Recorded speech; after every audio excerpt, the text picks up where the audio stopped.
네, 안녕하십니까. 저는 렉스터디 경찰학 행정학 전임 이정훈입니다. 예, 오늘 사회 문제, 5회 문제죠. 5회 문제 풀어보셨나요? 어떠셨나요? 수사죠. 어렵죠. 예, 전반적으로 정답률도 낮고 평균도 낮고 그래요. 그래서 너무 스트레스 받지 마시고, 수사가 사실 어떻게 보면 약간 계륵이라고 말하기 좀 그렇지만 약간 우리한테 양은 상대적으로 방대한 반면에 문제 출제 수가 그렇게 많지 않은 편이고요. 단적으로 70기 때는 수사 파트에서 문제가 나오진 않았어요. 그래서 이거를 어떻게 준비해야 될지 고민을 하다가 그럼에도 불구하고 일단 기출 문제랑 실무종합 위주로 해서 준비를 했습니다. 문제를 한번 보시고 개정된 부분들 확인하시고, 그리고 모르셨던 부분들은 다시 한번 정리하실 수 있는 기회로 삼으셨으면 좋겠습니다. 오케이. 오늘 문제 들어가기 전에 이제 어저께 거 잘못 말씀드린 거 한번 잡고 넘어갈게요. 어저께 저희가 마지막에 스토킹 범죄 처벌 등에 관한 법률을 살펴보면서 경범죄 처벌법에서 지속적 괴롭힘을 현재로서는 스토킹을 처벌할 수 있는 규정이 경범죄 처벌법에 있는 지속적 괴롭힘 규정이라고 얘기하고 근거 법령을 경범죄 처벌법 3조 제1항 제4호라고 말씀드렸어요. 제가 분명히 41호라고 적어놓고 확인도 해놓고서 잘못 말씀드렸습니다. 지속적 괴롭힘은 경범죄 처벌법 제3조 제1항 제41호에 규정되어 있습니다. 예, 바로 잡을게요. 그리고 오늘 문제에 보기 두 개를 제가 수정을 했어요. 보기 두 개를 먼저 4번에 보기 라를 수정을 했고, 그 다음에 14번이죠. 14번 보기 가를 수정을 했습니다. 수정사항은 제가 본론에서 시험 보시는 분들은 제가 수기로 이렇게 고쳐놨기 때문에 시험 보시는데 큰 문제가 없었을 것 같긴 한데, 이제 홈스터디 분들은 미리 발송이 되었기 때문에 제가 우리 카페 홈스터디 자료실 방 아시죠? 거기에 수정사항 올려놨으니까 한번 확인 부탁드립니다. 오케이, 됐고요. 오늘 걸 한번 문제를 살펴보기 전에 개략적인 점수 분포를 한번 살펴볼게요. 먼저 오늘의 평균은 81.56점이에요. 솔직히 어려울 거라고 점수가 낮을 거라고 예상을 했고, 너무 점수가 낮네요. 예, 그리고 100점은 없으세요. 그리고 최고점은 95점입니다. 홈스터디 한 분 포함해서 두 분이 95점을 맞으셨고요. 상위 30%는 87.5점이에요. 87.5점이 37.5%까지 내려가요. 전반적으로 정답률도 낮고 평균도 낮고 100점도 없고 그런 시험이었습니다. 그러니까 너무 점수가 상대적으로 낮다고 해도 너무 스트레스 받거나 그렇게 하지 마시고 그냥 정리할 수 있는 기회로 삼아야겠다, 이런 식으로 마음가짐을 가지시고 문제를 검토해 주셨으면 좋겠습니다. 얘가 자꾸 삐져나오네요. 예. 오케이. 그래서 오늘 살펴본 문제의 기준은 정답률이 60% 이하 문제예요. 지금까지 중에 제일 낮죠. 왜냐하면은 정답률을 조금 더 높은 문제를 찾으려고 하다 보니까 문제 수가 너무 많아져요. 그래서 일단 오늘은 정답률 60% 이하 문제로 같이 한번 살펴볼 거고요. 혹시 나머지 문제에서 뭐 질문이나 이런 거 있으신 분들은 1층 사무실에 오셔서 저와 함께 얘기했으면 좋겠습니다. 예. 그래서 오늘 같이 한번 살펴볼 문제들은 4번, 13번, 14번, 21번, 27번이에요. 오케이. 정답률 60% 이하 문제들입니다. 되셨죠? 예. 먼저 4번부터 볼게요. 4번. 예, 4번입니다. 내사 및 수사에 관한 다음 설명 중 옳지 않은 것은 모두 몇 개인가? 예, 옳지 않은 것이죠. 이 문제는 18년 경찰관 무리시험 문제랑 그 다음에 19년 경위승진 변형이 있었어요. 변형된 게 제가 보기를 바꾼 라입니다. 원래 이게 재량행위였는데 이전 조문을 보면 경찰 내사 처리 규칙 제11조의 2 제2항 제4호죠. 그래서 이게 원래 그 제2항이 공남 종결 할 수 있는 그 요건들을 각 호에 제시해 놨는데 이게 재량행위였어요. 근데 요번에 경찰 내사 처리 규칙과 경찰 수사 규칙이 제정되면서 작년 12월 31일이죠. 제정되면서 경찰 수사 규칙의 이 규정에 들어오고 이것이 기속행위로 바뀌었습니다. 아마 이게 확인이 안 되셔서 그래서 이 문제가 곤란하셨을 것 같아요. 오케이? 그거 확인하시면 되니까 너무 걱정하지 않아도 될 것 같습니다. 보죠. 가 진정 내사는 접수된 서면에 대하여 소속 경찰관서 수사부서의 장의 지휘를 받아 내사에 착수한다. 예, 맞죠? 이거는 경찰 내사 처리 규칙 4조 1항 규정 내용입니다. 오케이? 되셨나요? 그 다음에 나 익명 또는 존재하지 않는 사람 명의의 신고, 제보, 진정, 탄원 및 투서로 그 내용상 수사 단서로서의 가치가 없다고 인정될 때에는 내사하지 아니할 수 있습니다. 재량행위입니다. 얘는 경찰 내사처리 규칙 5조 1항 규정 내용입니다. 그리고 다 피혐의자 또는 참고인 등의 소재 불명으로 그 사유가 해소될 때까지 내사를 계속할 수 없는 경우에는 내사 중지한다. 기속행위인 거죠. 이래요. 죄송합니다. 기속행위인 거죠. 이것도 역시 라와 같은 조문에 속해 있어요. 오케이? 얘는 이거는 수사 규칙으로 다시 들어왔어요. 그러니까는 이게 항목명이 뭐냐 하면 그 법조문 명이 뭐냐면 이권전 조사라고 해서 경찰 수사규칙 19조 2항으로 들어와 있는데 사법경찰관은 내사를 한 사건을 다음 각호에 따라 다음 각호의 구분에 따라 처리해야 한다고 되어 있어요. 기속행위로 되어 있죠. 오케이? 이해됐죠? 그래서 얘는 경찰 수사규칙 제19조 2항 제3호 규정 내용입니다. 자, 완결된 사건 또는 재판에 불복하는 내용인 진정대사 사건은 공람 종결해야 합니다. 아까 말씀드린 해야 한다고 기속행위로 되어 있다고 말씀드렸죠. 오케이? 얘는 경찰 수사규칙 19조 2항 5호 라목 규정 내용이죠. 오케이? 이해되셨나요? 써요. 그 다음에 내사 단계 피혐의자에게 진술 거부권은 인정됩니다. 그러니까는 피의자와 동일한 방어권이 인정된다고 해요. 오케이? 판례 취지를 해석한 거라고 볼 수 있는데, 그래서 답은 1개입니다. 정답을 골라주신 분이 오답을 골라주신 분보다 훨씬 적어요. 30%의 분들이 정답을 골라주셨고, 아마 라가 조문이 경찰 수사규칙이 제정되면서 조문이 이쪽으로 경찰 수사규칙으로 들어가면서 기속행위로 바뀐 것을 확인 아직 못하신 분들이 계실 것 같아요. 그래서 매력적인 오답은 2개 2번이었고요. 55%의 분들이 2번을 골라주셨습니다. 오케이? 요번 기회에 확인하시면 되겠습니다. 되겠죠? 그 다음에 살펴볼 문제가 13번이죠. 13번.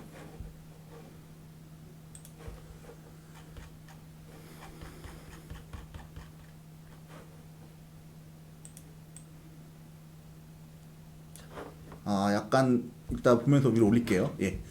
13번. 체포 절차에 관한 다음 설명 중 옳지 않은 것은 모두 몇 개인가? 옳지 않은 것이죠. 예, 13번은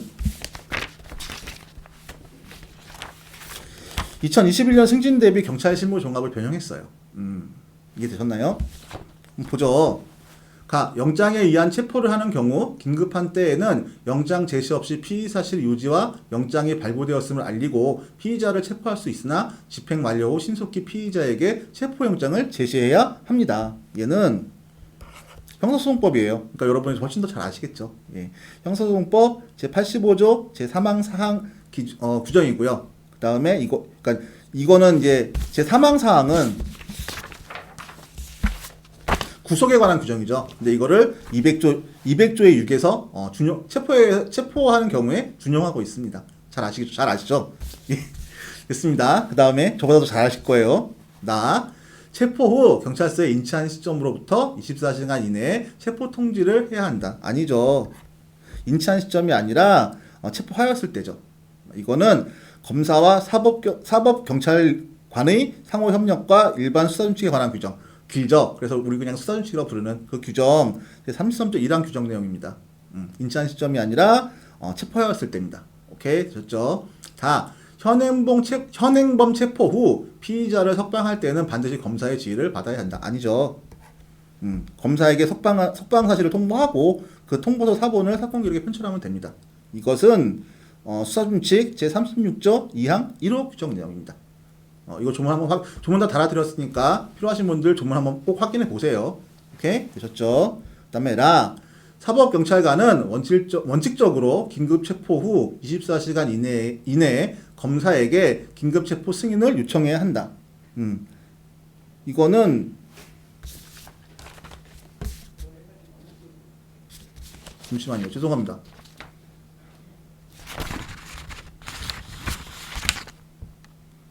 이거는 12시간이죠. 아, 제가 이거 적어놨는데 안 보였어요. 24시간이 아니라 12시간. 오케이. 얘도 역시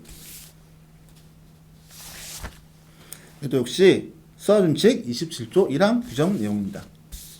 이게 조 12시간 이내에 검사에게 긴급체포의 승인을 요청해야 한다. 27조 1항 사법경찰관은 됐습니다. 보기 봐. 경찰관들이 체포영장을 소지하고 필로폰 투약 등 혐의로 피고인을 체포하려고 하자 피고인이 이에 거세게 저항하는 과정에서 경찰관들에게 상해를 가하였다면 경찰관들이 체포를 위한 실력 행사에 나가기 전에 체포영장을 제시하고 미란다 원칙을 고지할 여유가 없었던 것이므로 그쵸? 미란다 원칙을 체포 후에 고지할 생각으로 먼저 체포 행위에 나선 경찰관들의 행위는 적법하다. 위법한 것. 그러니까 그 판례는 앞에 전단이죠. 경찰관들이 체포영장을 소지하고 필로폰 투약 혐의로 피고인을 체포하려고 했을 때 피고인이 이에 거세게 저항하는 과정에서 경찰관들에게 상해를 가했다는 이것만으로 미란다 원칙을 고지할 여유가 없었던 거라고 보기 어렵다고 그 판례는 바라봤던 거죠. 무슨 말인지 이해되셨죠? 제가 헤드로 달아드렸는데 근데 이게 판례 중간 문구가 빠져서 아마 더 헷갈리실 수 있으실 거예요. 판례 중간 문구는 피고인이 경찰관들과 마주하자마자 도망가려는 태도를 보이거나 먼저 폭력을 행사하여 대항한 바 없는 등 이 사정을 고려한 거죠. 그래서 체포영장 제시 및 미란다 원칙 고지에 할 수 있는 여유가 없지 않았다라고 바라본 겁니다. 오케이? 그래서 미란다 원칙을 추후에 고지하려고 하면서 먼저 체포 행위에 나선 경찰관의 행위는 적법하지 않다고 보았어요. 판례에서. 오케이? 되셨나요? 그래서 옳지 않은 것은 모두 몇 개인가? 4개이죠. 4번입니다. 이 문제의 정답률은 45%예요. 45%의 분들이 4개를 옳지 않은 것으로 4개를 골라주셨고요. 매력적인 오답은 3번이고 30%의 분들이 골라주셨는데 아마도 하나가 더 맞았다면 보기 라 같은 경우에 시간을 암기하지 못하셨던 분들이 있으실 수 있고요. 보기 마 같은 경우에 판례를 정확하게 이게 중간에 아까 말씀드렸지만 판례에서 고려했던 사항인 판례에서 고려했던 사실인 피고인이 경찰관들과 경찰관들과 마주하자마자 도망가려는 태도를 보이거나 먼저 폭력을 행사하여 대항한 바 없다는 이 사실을 숨겨놨기 때문에 아마 헷갈리실 수 있었을 것 같아요. 그래서 옳은 것으로 보셨을 것 같긴 합니다. 이 판례는 정확하게 이해하고 계셨으면 좋겠습니다. 오케이? 되셨나요? 그 다음 14번입니다. 오늘 문제를 바꾼 보기를 수정한 문제들에서 다 정답률이 낮아요. 오케이. 14번 문제. 이 문제는 잘려 있으니까 시험지와 함께 봐주셨으면 좋겠습니다. 자, 14번. 통신비밀보호법에 대한 다음 설명 중 옳지 않은 것은 모두 몇 개인가? 14번 문제는 17년 경감 승진 문제랑 21년 승진 대비 경찰 실무 종합 문제를 하나씩 섞어서 그래서 박스형으로 만든 문제입니다. 오케이? 한번 해볼까요? 14번 보기 갑니다. 대통령령이 정하는 정보수사기관의 장은 국가안전보장에 상당한 위험이 예상되는 경우에 그 위해를 방지하기 위하여 이에 관한 정보 수집이 특히 필요한 때에는 통신제한 조치를 할 수 있습니다. 이건 통신비밀보호법 제 7조 1항 규정 내용이죠. 근데 얘를 왜 바꿨냐 하면 위험이 예상되는 경우에 하나여라고 제가 보기를 만들었었어요. 근데 하나여가 왜냐하면 이 경우와 대테러 활동이 필요한 경우에 그 두 가지 경우에 한해서 국가안전보장의 상당 유형인데 그 유해를 방지하기 위해서 정보 수집이 특히 필요할 때 통신 제한 조치를 할 수 있는 거거든요. 정보 수사기관의 장이. 오케이? 그래서 앞에 요건만 하나요라고 하면 뒤에 있는 테러 활동에 필요한 경우가 빠지기 때문에 틀린 보기로 볼 수 있을 것 같아요. 그래서 제가 어저께 수정을 했습니다. 오케이? 되셨죠? 그 다음에 보기나 사법경찰관은 중대한 범죄의 계획이나 실행 등 긴박한 사항에 있고 제5조 1항의 규정에 의한 요건을 구비한 자에 대하여 범죄 수사를 위한 통신 제한 조치 허가를 거칠 수 없는 긴급한 사유가 있는 때에는 법원의 허가 없이 통신 제한 조치를 할 수 있습니다. 8조 1항이죠.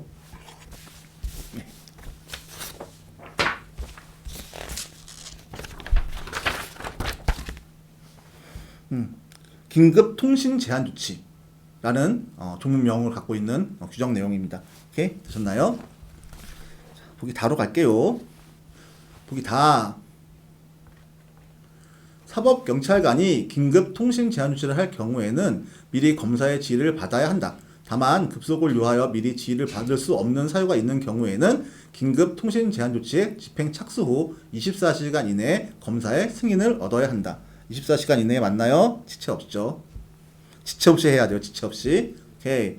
보기라 사법경찰관은 통신 제한 조치를 집행한 사건에 관하여 검사로부터 공소를 제기하지 아니하는 처분, 기소 중지 또는 참고인 중지 결정은 제외하고요. 이 통보를 받거나 검찰 송치를 하지 아니하는 처분, 수사 중지 결정은 또 제외하고요. 또는 내사 사건에 관하여 입건하지 아니하는 처분을 한 때에는 그날부터 30일 이내에 우편물 검열의 경우에는 당사자에게, 감청의 경우에는 그 대상이 된 전기통신의 가입자에게 통신 제한 조치를 집행한 사실과 집행 기간 및 그 기간 등을 서면으로 통지하여야 한다. 맞죠? 얘는 법 9조의 2항 규정 내용입니다. 여기서 이제 가로에 있는 것들을 바꿔서 문제를 출제할 수 있겠죠.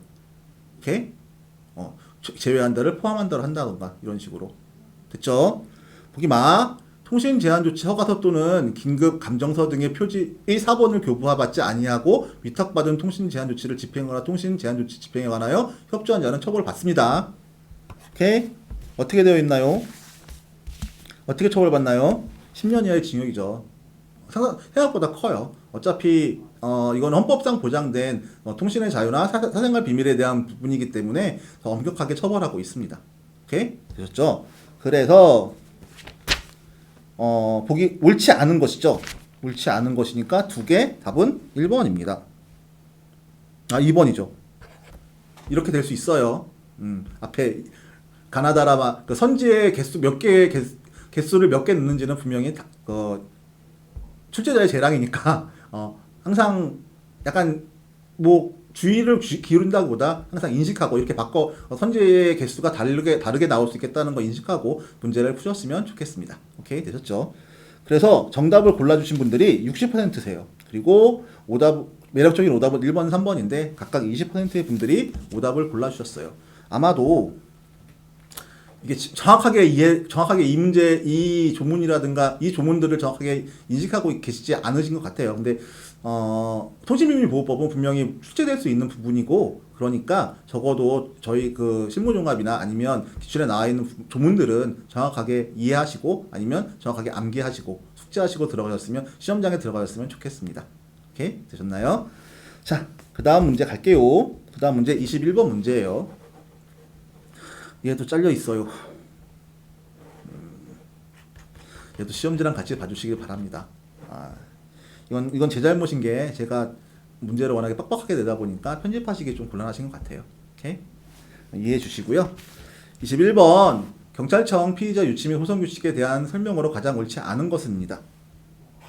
옳지 않은 것은이고요. 이 문제는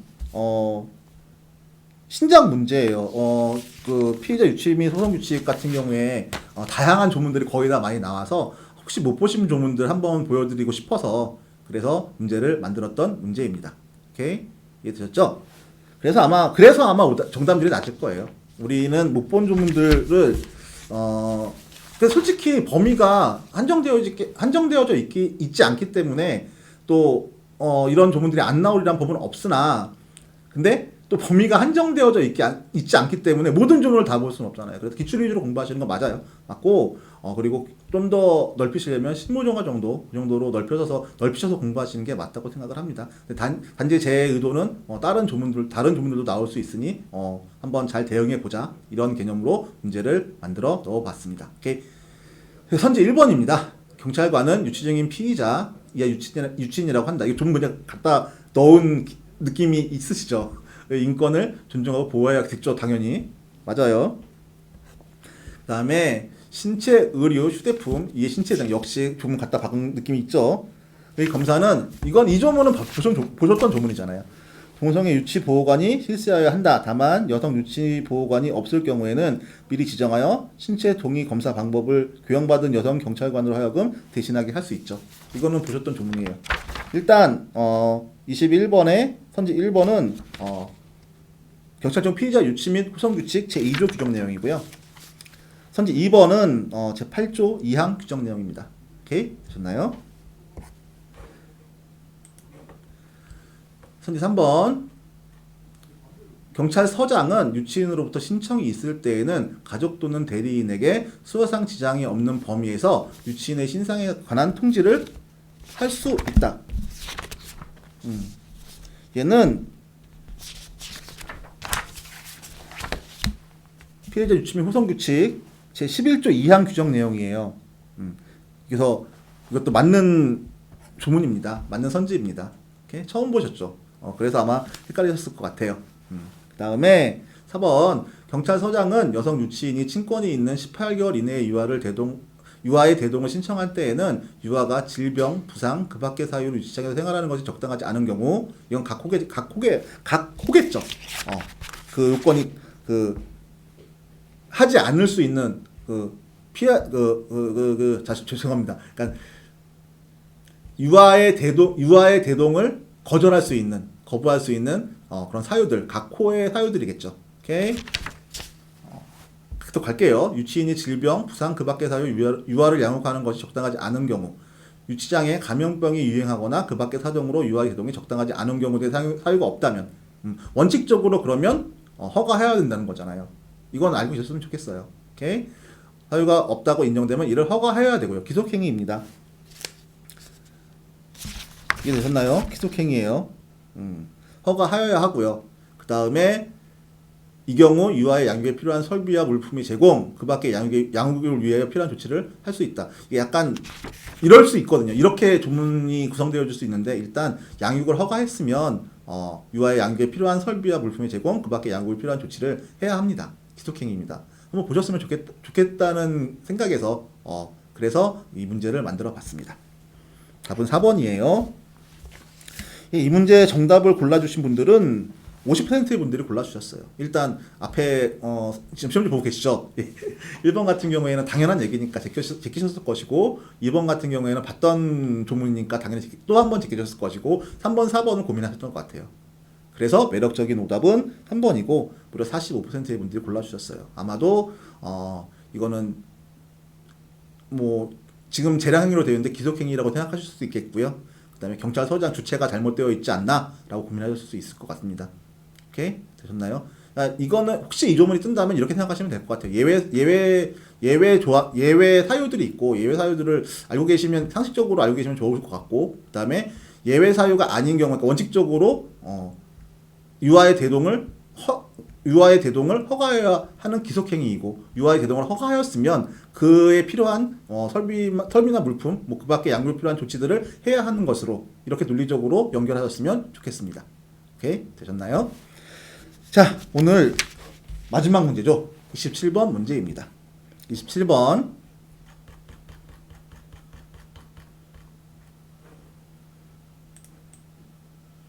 지문 문제예요. 이 문제가 나올 수 있느냐? 애매해요. 왜냐하면 우리 다시 말씀드리지만 수사가 약간 계륵이라고 자꾸 계륵이라고 표현하는데 왜냐하면 다시 말씀드리면 양은 좀 많은데 여기서 문제 한두 문제 나오거나 안 나오거나 해서 그렇다고 버릴 수는 없잖아요. 우리가 행정학 얘기해서 죄송한데 행정학 많은 합격하신 분들이 가끔씩 저 지방자치랑 환류랑 이런 거 버리고 시험 봤는데 92점 맞았어 이렇게 말씀하시잖아요. 그럴 수 있죠. 그럴 수 있는데 우리 그런 식의 공부 방법이 수험생 입장에서 올바른가에 대한 고민은 좀 필요한 것 같아요. 전체적인 흐름을 알고 있는 게 좋으니까 수사 파트도 우리 간과하지 마시고 적어도 기출에 나온 거, 그다음에 실무종합 근데 수사가 좀 어려워요. 그래서 실무종합에서 기출스러운 것들 그런 것들을 중심으로 정리하셔서 시험장에 들어가시는 게 좋을 거라고 생각을 합니다. 오케이 되셨나요? 27번. 자, 지문의 종류와 채취 방법에 대한 설명으로 가장 옳지 않은 것입니다. 아는 것은 1번 현장 지문이란 범죄 현장에서 채취한 지문을 말하죠. 맞아요. 범인의 침입, 도주 경로, 범행 예비 장소 등에서 발견한 지문은 준 현장 지문에 해당한다. 그러니까 현장이 아닌 그 외의 장소. 준 현장 지문이죠. 근접한 그 외의 장소. 맞아요. 그다음에 관계자 지문이란 현장 지문 중 범인 이외의 수사 사건에 관련된 사람, 피해자, 현장 출입자 등이 남긴 것으로 추정되는 지문을 말한다. 여기서 틀린 거는 현장 지문 중이 아니라 현장 지문 또는 준 현장 지문 중이에요. 이거는 경찰 실무종합 21년 승진 대비 실무종합 문제고요. 그대로 따왔어요. 네. 이렇게 장난치는 거 별로 저도 안 좋아하지만 여튼 범위가 다른 거죠. 오케이, 그래서 답은 3번입니다. 그 다음에 먼지 지문과 혈액 지문의 공통된 채취법은 사진 촬영 전사법이다. 사진 촬영을 아시고 전사법은 전사판이라는 셀로판 테이프 비슷하게 생긴 게 있어요. 그걸 통해서 찍어서 갖고 오는 거죠. 오케이? 이해되셨나요? 이 지문에 관한 것들은 제가 해설에 실무종합 요약집이나 이런 거 실무종합 요약 정리죠. 그 책에 있는 내용을 원용해서 정리해 놓았으니까 한번 정리하시고 그리고 시험장에 들어가셨으면 좋겠습니다. 예, 오늘은 여기까지 보면 될 것 같고요. 오늘 조금 시작하기 전에 마이크 테스트도 하고 뭐 좀 정신이 없었는데 여튼 수사 파트가 다시 말씀드리지만 우리 출제에서 큰 비중은 차지하지 않으나 분명히 나올 수 있고, 그러니 어차피 공부하시는 김에 정확하게 적어도 기출 나온 것들, 실무정어에서 기출에 나올 수 있는 것들을 정리하셔서 시험장에 들어갔으면 좋겠어요. 그리고 오늘 점수 너무 스트레스 받지 마세요. 많은 분들이 그렇게 시험을 잘 보시지 않았고 이게 그러니까 왜냐하면 우리 이렇게 말씀드리면 조금 제가 건방질 수 있는데 여러분 아시겠지만 저희 최종 합격자 중에 절반 정도 우리 학원에서 나오잖아요. 죄송합니다. 근데 우리 학원에서 아마도 왜냐하면 우리 학원에 잘하는 친구들이 많아요. 그래서 그런 거니까. 근데 그런 친구들이 점수가 다 낮아요. 그러면 이 파트에서 한두 개 정도 만약에 맥시멈으로 두세 개 나왔다고 칩시다. 이걸 틀린다고 해서 여러분의 당락에 영향을 준다고 생각하지는 않습니다. 오케이? 그러니까 너무 스트레스 받지 마시고 오늘 문제들을 한번 스스로 잘 정리해 보셨으면 좋겠어요. 예? 되셨죠? 예, 그럼 오늘은 이렇게 마치겠습니다. 마치겠고 내일 6회 문제로 경비경찰 활동이죠. 경비경찰 활동 문제로 찾아뵙도록 하겠습니다. 지금까지 렉스스터디 경찰학 행정학 전임 이정훈이었습니다. 감사합니다.